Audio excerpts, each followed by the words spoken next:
بسم الله الرحمن الرحيم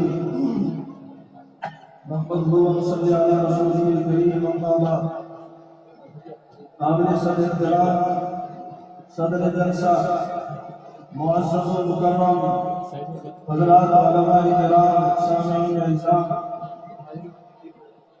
صوبہ راجستھان کے مرکزی اداروں میں سے ایک اہم مرکزی ادارہ مدرسہ خادم الاسلام باجری ایک تاریخی اجلاس میں ہم اور آپ شریک ہیں۔ اللہ تبارک و تعالی اس اجلاس کو قبول فرمائے، انتظامیہ کے اہل مدرسہ کے اعضاء کی تکمیل فرمائے، اور اللہ تعالی رسول کی صدا کا عمل کرنے والی طلباء و اساتذہ کی مخلص جماعت نصیب فرمائے جو ملک کے اندر دین اور دینی خدمات کے انجام دہی کے لیے ہر اعتبار سے ہمارا طور سے تیار ہے۔ قابل احترام بھائیوں اور بزرگوں، مدرسہ کیا ہے؟ بقول مفکر اسلام سید ابو الحسن علی حسن ندوی نور اللہ مرقدہ، مدرسہ آداب السلام کا وہ بجلی گھر اور پاور ہاؤس ہے جہاں سے انسانی آبادی مسلم آبادیوں کے اندر بجلی تقسیم کی جاتی ہے۔ یہ وہ کارخانہ ہے جہاں ذہن و دماغ سانچے اسلامی سانچے کے اندر ڈالے جاتے ہیں۔ یہ وہ مقام ہے کہ جہاں سے عالمی انسانیت کا احساس کیا جاتا ہے۔ یہ وہ جگہ ہے کہ جہاں کا فرمان پورے عالم پہ نافذ ہوتا ہے، عالم کا فرمان مدارس پہ نافذ نہیں ہوتا۔ اس کا تعلق کسی تمدن، کسی کلچر اور کسی ایسے ثقافت سے نہیں ہے کہ جس کے پرانے ہونے اور جس کے ضائع ہونے کا خدشہ ہو، بلکہ اس کا تعلق نبوت محمدی صلی اللہ علیہ وسلم سے ہے جو زندہ جاوید کی ہے اور عالمگیر بھی ہے۔ ان کا شجرہ نسب اور ان کا اصل تعلق مسجد نبوی، مدرسہ شریفہ اور مسجد حرام سے ہے، جس مدرسے کا تعلق ان سے علاوہ مدرسہ نہیں ہے۔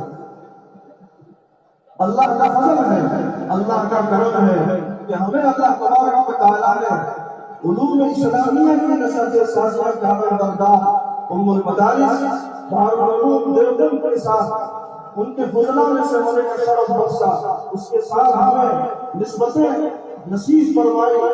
دارالعلوم دیوبند کے قیام کا اصل محرک علوم کو برائے علوم پڑھانا نہیں، وہ دینی بارشگاہ نہیں ہے بلکہ وہ ایک تحریک ہے۔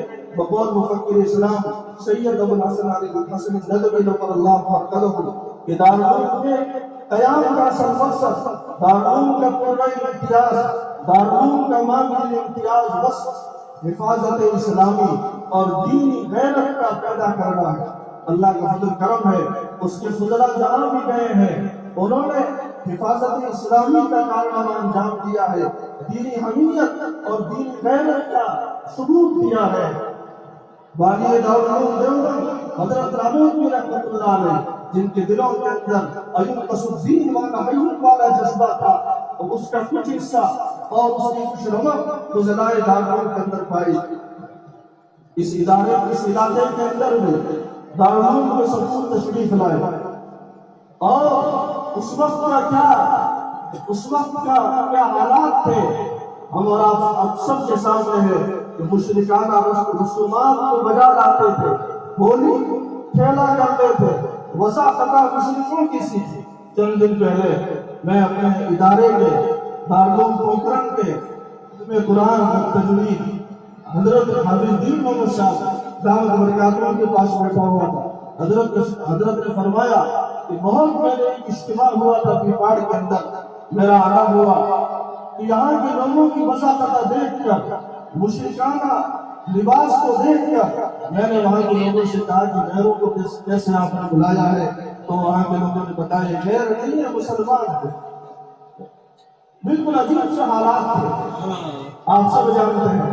بھائی خاموش ہو جائے، بھائی سب سے درخواست ہے یہ دینی اور اسلامی مجالس کے آداب کے بالکل برخلاف ویڈیو بنائے، خام خواہ کے شور کرے، اللہ کے لیے خاموش ہو جائے.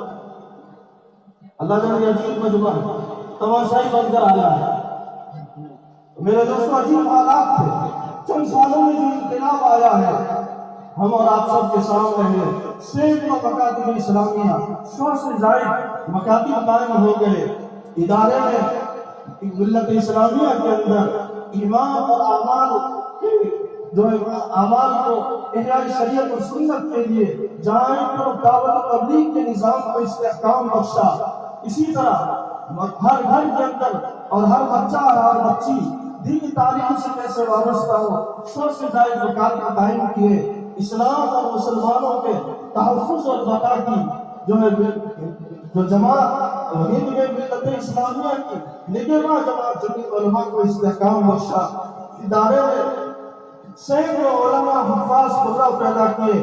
پورے علاقے کا منظر نامہ بدلا ہوا ہے. کل رات کو جب ہم داخل ہوئے ایسا لگ رہا تھا کہ کوئی علمی اور دینی حرکت کی آغاز کا ہے. اللہ تبارک و تعالیٰ ان حضرات کی مساعی جویرہ کو اپنی بارگاہ کے اندر قبول فرمائے. اس ادارے کے ساتھ عوام کا جو ربط ہے وہ قابل دید ہے اور قابل فخر ہے اور قابل تقلید ہے. یہ سن کر بڑی خوشی ہوئی کہ ادارے میں اس پروگرام کے اکثر مصارف اور اکثر جو ہے ضیافت کے میں خدمت کی جو جماعتیں بنائی گئی ہے وہ علاقے کے لوگوں کی ہے. اللہ تبارک و تعالیٰ اس تعلق کو قائم دائم فرمائے. فخر المحدثین علامہ فخر الدین مراد آبادی رحمۃ اللہ علیہ فرمایا کرتے تھے کہ عوام اداروں کے لیے ایسے ہے جیسے پرندے کے پر. اللہ تعالیٰ اس تعلق کو قائم دائم فرمائے. مزید استحکام نصیب فرمائے.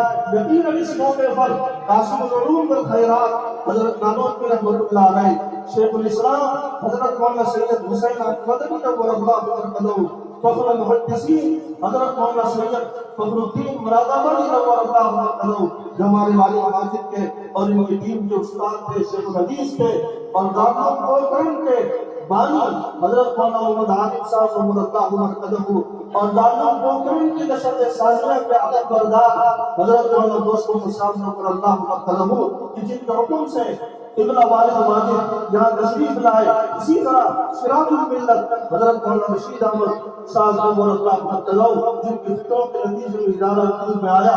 اسی طرح حضرت مولانا منصور نعمانی رحمۃ اللہ برکتہ جنہوں نے اس ادارے کی سنگ بنیاد رکھی. حاجی عبدالغفور صاحب جوہری رحمۃ اللہ برکتہ اور جتنے بھی معاون تھے ان کی اور ان سبوں کی روحیں خوش ہوتی ہوگی.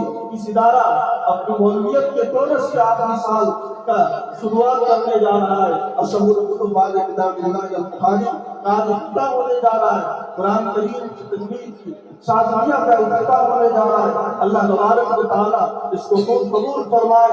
میں دارالعلوم گولکنڈ کی انتظامیہ کی طرف سے اہل مدرسہ کی طرف سے حضرت محمد صاحب دعوت برکاتہ کی طرف سے حضرت اس ادارے کے فعال و تحریک حضرت محمد صاحب دعوت برکاتہ کو جملہ انتظامیہ کو اہل مدرسہ کو اور پورے علاقے کے مخلص اور مخیر حضرات کو مبارکبادی پیش کرتا ہوں. اللہ تبارک و تعالیٰ آپ کے اس اقدام کو قبول فرمائے جو سونے کی عین ضرورت کے مطابق ہے. اس کے اندر خوب خیر کے فیصلے فرمائے اور اللہ تبارک و تعالیٰ ہمیں دینی تحقیقات سے وابستگی نصیب فرمائے. وآخر دعوانا الحمدللہ رب العالمین. Thanks for watching. Don't forget to like, comment, share and subscribe to Al Wahid channel.